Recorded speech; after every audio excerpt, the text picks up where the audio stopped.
Good morning friends. आज है 12 अक्टूबर 2022 और 12 अक्टूबर के सारे इंपॉर्टेंट करंट अफेयर्स को हम लोग इस वीडियो में देखेंगे। तो स्वागत है आप सभी का स्मार्ट स्टडी पे। सभी साथी वीडियो को लाइक कर दीजिए, शेयर कर दीजिए और चैनल सब्सक्राइब कर लीजिएगा। नए साथी लोग देखिएगा, फुल डिटेल्स के साथ हम लोग हर क्वेश्चन को देखेंगे। सारे महत्वपूर्ण क्वेश्चंस हर एग्जाम के लिए महत्वपूर्ण है, तो एक भी क्वेश्चन को स्किप मत करिएगा। बिना देरी किए डायरेक्टली क्वेश्चन शुरू करते हैं। और पहला क्वेश्चन आपके स्क्रीन पर, हाल ही में विज्ञान और इंजीनियरिंग अनुसंधान बोर्ड SERB का सचिव किसे नियुक्त किया गया है? साथियों देखिएगा, सही उत्तर हो जाएगा डॉक्टर अखिलेश गुप्ता जी को। डॉक्टर अखिलेश गुप्ता इस क्वेश्चन का सही उत्तर हो जाएगा। ऑप्शन नंबर 1 करेक्ट आंसर है। आइए इस क्वेश्चन के बारे में कुछ जरूरी बातें आपको बता देते हैं साथियों। देखिएगा, तो विज्ञान और प्रौद्योगिकी विभाग के वरिष्ठ सलाहकार डॉक्टर अखिलेश गुप्ता को विज्ञान और इंजीनियरिंग अनुसंधान बोर्ड का सचिव नियुक्त किया गया है। ठीक है, डॉक्टर गुप्ता ने डॉक्टर संदीप वर्मा का स्थान लिया है साथियों, जिन्होंने 7 अक्टूबर को अपना कार्यकाल पूरा किया। देखिए, डॉक्टर गुप्ता नीति समन्वय और कार्यक्रम प्रबंधन प्रभाग यानी PCPM के प्रमुख थे और DST में 5 राष्ट्रीय मिशनों को बनाए रखने के लिए राष्ट्रीय मिशन के समग्र प्रभारी भी थे, याद रखना। हाल ही में विदेश मंत्री S जयशंकर ने किस शहर में नए भारतीय उच्चायोग संचारी का उद्घाटन किया?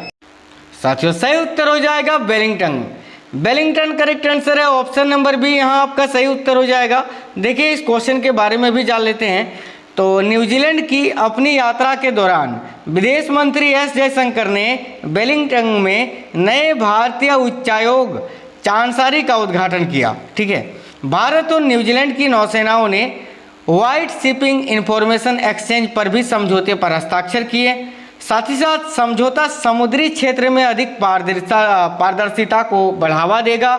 इसके अलावा साथियों, नौसेना प्रमुख एडमिरल R हरि कुमार और रॉयल न्यूजीलैंड नेवी के प्रमुख रियर एडमिरल डेविड प्रॉक्टर के बीच समझौते पर हस्ताक्षर किए गए हैं।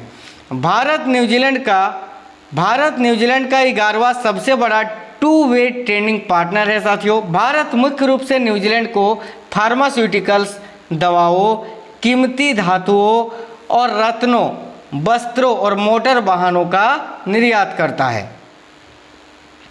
देखिएगा, हाल ही में 36वें राष्ट्रीय खेलों में योगासन में स्वर्ण पदक जीतने वाला पहला एथलीट कौन बना है? बहुत ही अच्छा क्वेश्चन है।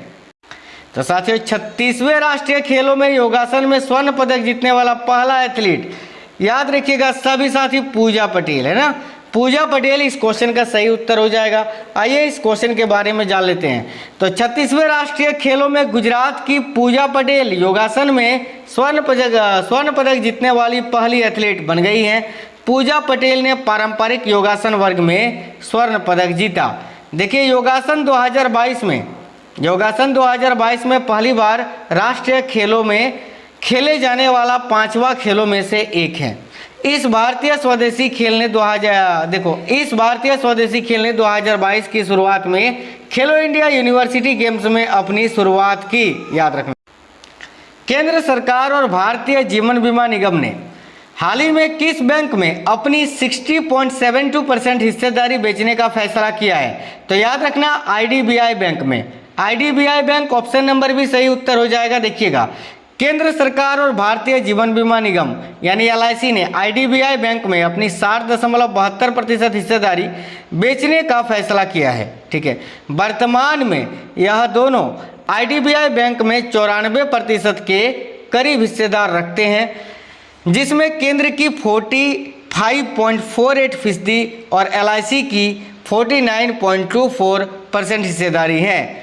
देखिएगा, विवरण के अनुसार केंद्र 30.48% हिस्सेदारी बेचेगा, जबकि LIC 30.24% हिस्सेदारी बेचेगी।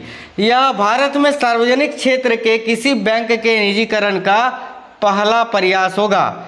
आगे देखिएगा, हाल ही में पर्यावरण, वन एवं जलवायु परिवर्तन मंत्रालय ने किस राष्ट्रीय उद्यान में चीतों की निगरानी के लिए एक टास्क फोर्स का गठन किया है?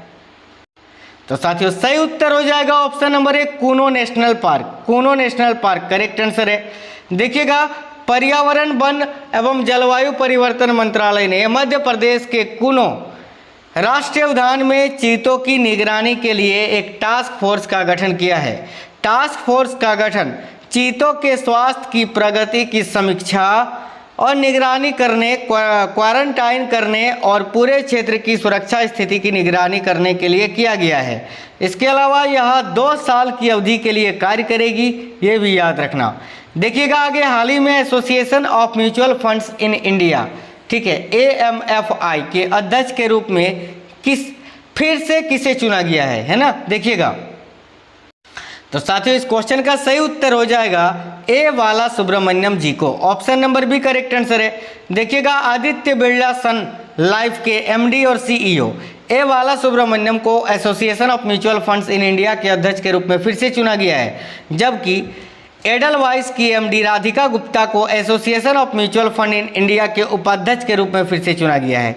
इसके अलावा देखिएगा association of mutual funds in India Bharat में सेबी पंजीकृत, देखो सेबी यानी पंजीकृत म्यूचुअल फंड की सभी एसेट मैनेजमेंट कंपनियों का संघ है।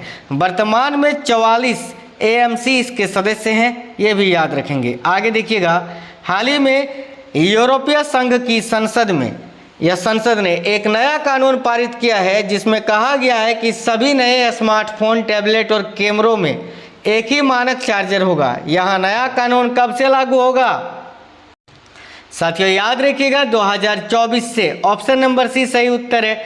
देखिएगा यूरोपीय संघ की संसद ने एक नया कानून पारित किया है जिसमें यह कहा गया है कि सभी नए स्मार्टफोन, टैबलेट और कैमरों में एक ही मानक चार्जर होगा। यह कानून 2024 के अंत से लागू होगा। साथियों देखो इससे प्रति वर्ष कम से कम 200 मिलियन यूरो की बचत होने और हर साल 1000 टन से अधिक यूरोपीय संघ के इलेक्ट्रॉनिक्स कचरे में कमी होने की उम्मीद है। ठीक है, आगे देखिएगा निम्नलिखित में से किस बैंक ने स्मार्ट वायर नामक एक ऑनलाइन समाधान शुरू करने की घोषणा की है? तो साथियों देखिएगा सही उत्तर हो जाएगा ICICI बैंक ने। Option number D correct answer है। देखिएगा ICICI बैंक ने स्मार्ट वायर नामक एक ऑनलाइन समाधान शुरू करने की घोषणा की है ताकि उसके ग्राहकों को स्विफ्ट आधारित आवक प्रेषण को तेज और परेशानी मुक्त तरीके से करने में मदद मिल सके। ICICI बैंक इस तेज ऑनलाइन समाधान को पेश करने वाला देश का पहला बैंक है। यह NRI और निवासी ग्राहकों दोनों को ऑनलाइन और पेपरलेस तरीके से आवक प्रेषण लेन देन करने की अनुमति देता है। आगे देखिएगा नागरिक विमानन महानिदेशालय से किस कंपनी को स्वदेशी रूप से डिजाइन किए गए A200 ड्रोन के लिए भारत का पहला सूक्ष्म श्रेणी का ड्रोन प्रकार प्रमाणन प्राप्त हुआ? तो साथियों सही उत्तर हो जाएगा option number A Asteria aerospace limited. देखिएगा इस क्वेश्चन के बारे में, एस्टेरिया एरोस्पेस लिमिटेड ने नागरिक विमानन महानिदेशालय से स्वदेशी रूप से डिजाइन किए गए A200 ड्रोन के लिए भारत का पहला सूक्ष्म श्रेणी का ड्रोन प्रकार प्रमाणन प्राप्त किया है। देखिएगा इस ड्रोन का विकास कृषि, निर्माण और अन्य उद्योगों में अनुप्रयोग के सर्वेक्षण और मानचित्रण के लिए किया गया है। 250 ग्राम से 250 ग्राम से 2 किलोग्राम वजन वाले ड्रोन सूक्ष्म श्रेणी के ड्रोन के अंतर्गत आते हैं, ये भी आपको याद रखना है। साथियों हाल ही में छत्तीसगढ़ के मुख्यमंत्री भूपेश बघेल ने राज्य ओलंपिक का उद्घाटन किया। यह कार्यक्रम कब तक आयोजित किया जाएगा? तो साथियों याद रखिएगा 6 जनवरी 2023 तक। ऑप्शन नंबर डी इस क्वेश्चन का सही उत्तर हो जाएगा। देखिएगा छत्तीसगढ़ के मुख्यमंत्री भूपेश बघेल ने 6 अक्टूबर 2022 को छत्तीसगढ़ ओलंपिक का उद्घाटन किया। यह कार्यक्रम राज्य में 6 अक्टूबर 2022 से 6 जनवरी 2023 तक आयोजित किया जाएगा।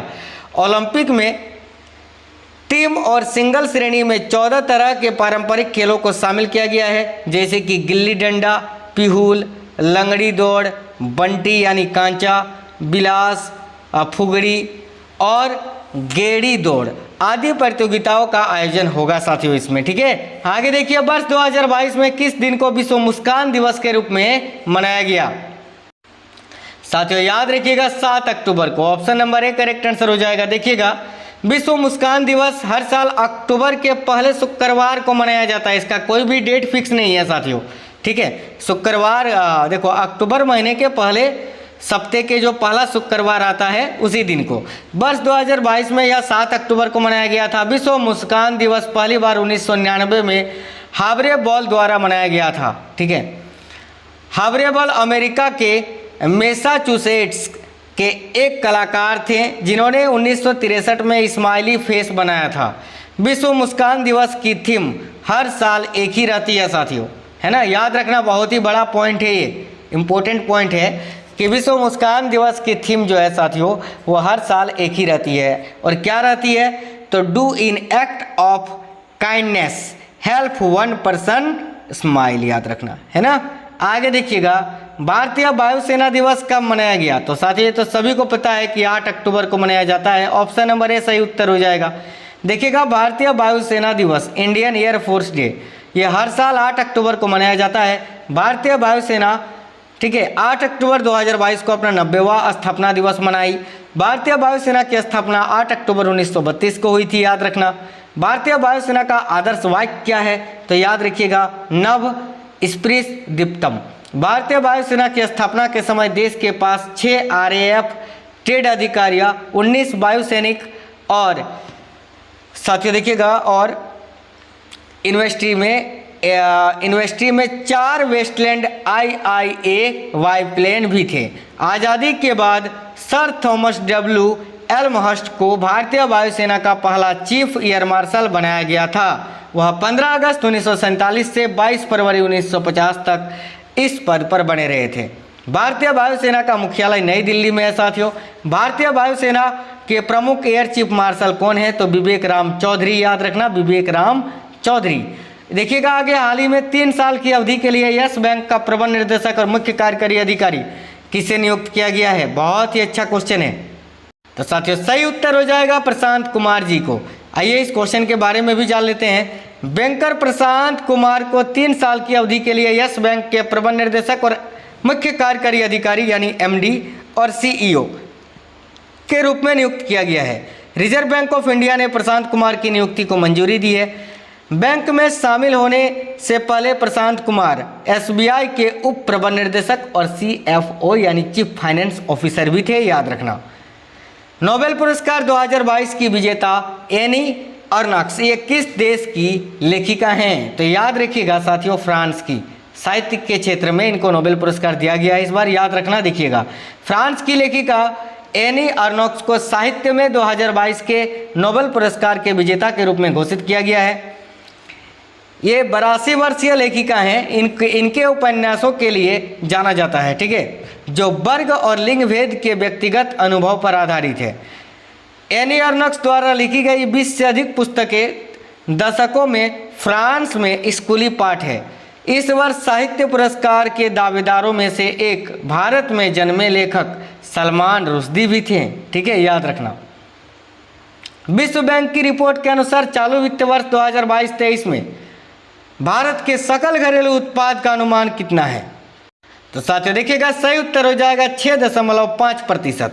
ऑप्शन नंबर ए इस क्वेश्चन का सही उत्तर हो जाएगा। देखिएगा, विश्व बैंक ने चालू वित्त वर्ष 2022-23 के लिए जून में घोषित 7.5% के अपने पहले के अनुमान से भारत के आर्थिक विकास के अनुमान को घटाकर 6.5% कर दिया है।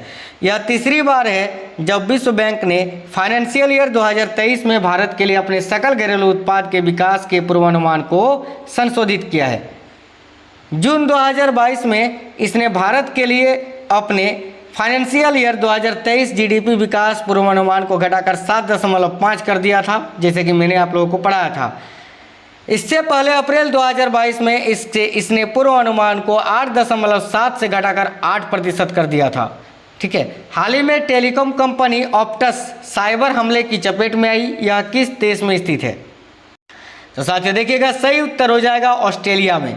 आइए देख लेते हैं इस क्वेश्चन के बारे में। ऑस्ट्रेलियाई दूरसंचार कंपनी ऑप्टस के साइबर हमले में 1.2 मिलियन ग्राहकों की व्यक्तिगत जानकारी के साथ छेड़छाड़ की गई है।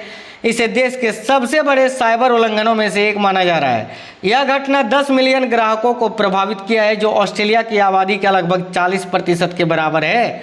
इसके बाद संघीय सरकार ने दूरसंचार कानूनों में बदलाव जारी किए हैं, ठीक है। आगे देखिएगा, किस राज्य सरकार ने हाल ही में औद्योगिक पार्क नीति के साथ साथ लॉजिस्टिक्स नीति 2022 को मंजूरी दी? तो इस क्वेश्चन का सही उत्तर हो जाएगा साथियों झारखंड, ऑप्शन नंबर ए। देखिएगा, झारखंड सरकार ने झारखंड औद्योगिक पार्क और लॉजिस्टिक्स नीति 2022 को मंजूरी दे दी है। अगले 5 वर्षों के लिए प्रभावी नीति का उद्देश्य 75 करोड़ रुपए तक की वित्तीय सब्सिडी प्रदान करके निजी कंपनियों को औद्योगिक पार्क स्थापित करने के लिए झारखंड में औद्योगिक बुनियादी ढांचे को बढ़ावा देना है। हाल ही में ऑकलैंड न्यूजीलैंड में मोदी @20 ड्रीम्स मीट डिलीवरी पुस्तक का विमोचन किसने किया? बहुत ही अच्छा क्वेश्चन है। तो साथियों याद रखिएगा, डॉक्टर एस चंद्रशेखर जी ने। Option number D correct answer हो जाएगा। देखिएगा, विदेश मंत्री डॉक्टर एस चंद्रशेखर ने kiwi Indian hall of fame award 2022 में भाग लिया और ऑकलैंड न्यूजीलैंड में मोदी @20 ड्रीम्स मीट डिलीवरी पुस्तक का विमोचन किया। इस कार्यक्रम ने न्यूजीलैंड में भारतीय समुदाय के सदस्यों को उनकी असाधारण उपलब्धियों और योगदान के लिए सम्मानित किया। न्यूजीलैंड की राजधानी है वेलिंगटन। साथियों, न्यूजीलैंड के प्रधानमंत्री कौन है? तो जेसिंडा आर्डन, ये भी आपको याद रखनी है, ठीक है। हाल ही में किस मंत्रालय द्वारा चीता टास्क फोर्स का गठन किया गया? तो साथियों याद रखिएगा, केंद्रीय पर्यावरण मंत्रालय के द्वारा। देखिएगा, केंद्रीय पर्यावरण मंत्रालय ने मध्य प्रदेश के कूनो राष्ट्रीय उद्यान में चीतों को बसाए जाने की निगरानी के लिए 9 सदस्यीय कार्यबल का गठन किया है। देखिएगा, मंत्रालय ने एक बयान में कहा कि राष्ट्रीय बाघ संरक्षण प्राधिकरण चीता कार्यबल के कामकाज को सुविधाजनक बनाएगा और सभी आवश्यक सहायता प्रदान करेगा। 2 साल की अवधि के लिए गठित कार्यबल नियमित रूप से चीतों के क्षेत्र का दौरा करने के लिए एक उप समिति बना सकता है। ये क्वेश्चन मैंने आपको पहले भी बताया। देखिएगा, अंतर्राष्ट्रीय सौर गठबंधन की 5वीं असेंबली 17 से 20 अक्टूबर 2022 तक नई दिल्ली में आयोजित होने जा रही है। इस असेंबली की अध्यक्षता कौन करेंगे? तो साथियों सही उत्तर हो जाएगा राजकुमार सिंह। देखिएगा, अंतर्राष्ट्रीय सौर गठबंधन की 5वीं असेंबली 17 से 20 अक्टूबर 2022 तक नई दिल्ली में आयोजित की जाएगी। केंद्रीय ऊर्जा नवीन एवं नवीकरणीय ऊर्जा मंत्री राजकुमार सिंह असेंबली की अध्यक्षता करेंगे। वर्तमान में भारत के पास अंतर्राष्ट्रीय और गठबंधन असेंबली के अध्यक्ष का पद है। इस बैठक में 109 सदस्य देशों के प्रतिनिधित्व भाग लेंगे। साथियों, आज के करंट अफेयर्स के सारे महत्वपूर्ण क्वेश्चन मैंने इसी वीडियो में करा दिया। सभी साथी वीडियो को लाइक कर दीजिए, कमेंट करके जरूर बताइएगा आपको ये वीडियो कैसा लगा है। और ये वीडियो डेली आपकी सवेरे 6 बजे अपलोड होती है, तो आप लोग सबसे पहले इस वीडियो को देख लिया करिए। सो के उठ के जैसे ही नींद से जागो, इस करंट अफेयर्स वाले वीडियो को देख लिया करिए। मिलते हैं नेक्स्ट वीडियो में, तब तक स्वस्थ रहें। जय हिंद साथियों, वंदे मातरम।